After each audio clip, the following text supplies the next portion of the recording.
Sa waiting shed kami kasi alas 2 pa yung check-in. Dumating kami dito alas 12. Hindi kami pinapasok kahit sa lobby man lang. Ang hira. Sa mall ba walang bata? Diyos mio. Tapos ang init sa labas. Dahil sa gutom, ito ang resulta. Free classic. Order ng pamalakasan na order. Sobrang init sa labas. Ito yung malapit sa condo.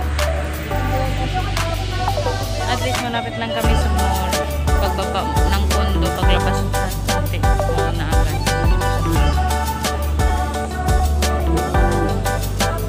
Tahimik. Tahimik dito.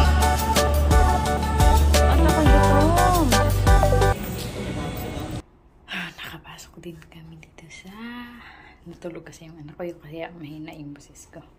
Dito na kami sa condo na nirentahan namin. Ito yung kusina. Hindi ako nakapagpasok kasi long story. Mahirap pasukin. Saka kumain na kami. Kakain na kaya ang kalat ng mga gamit. Kakalat pa. Hindi ko pa nalinis. Kailangan ko pang hugasan. Pag nanay ka na talaga, iba na talaga. Kailangan mo talaga hugasan mga batos ng anak mo. Ang hirap pa. Wala silang maliit na basin. Pero in fairness, malinis yung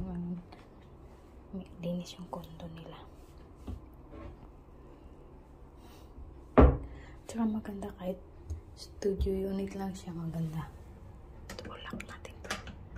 Makapasukin tayo ng magnanakaw na walang manakaw. Tapos yung CR nila, malaki. Maganda din. Maganda siya kasi malaki.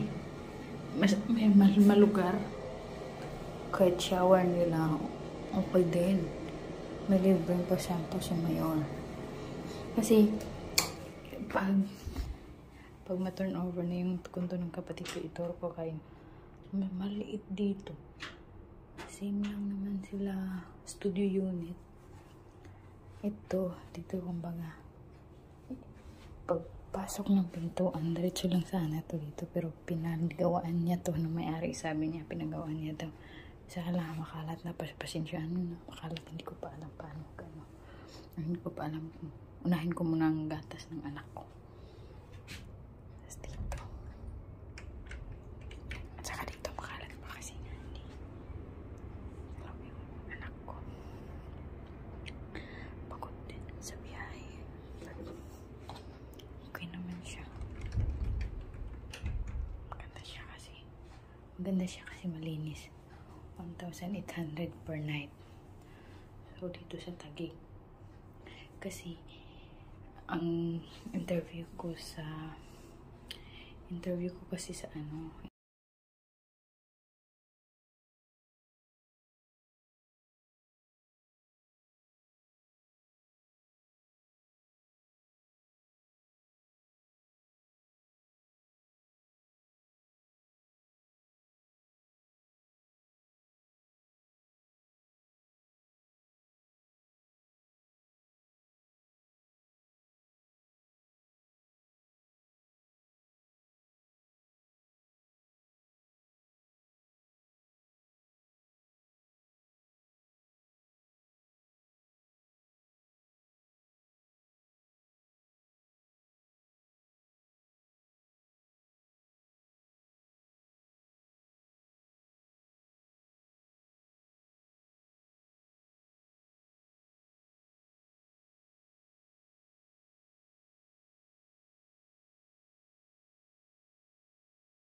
sabi ko pakiusapan nyo na lang po kasi sabi ng sister-in-law ko din pakiusapan nyo na lang kasi ilang days lang naman kami.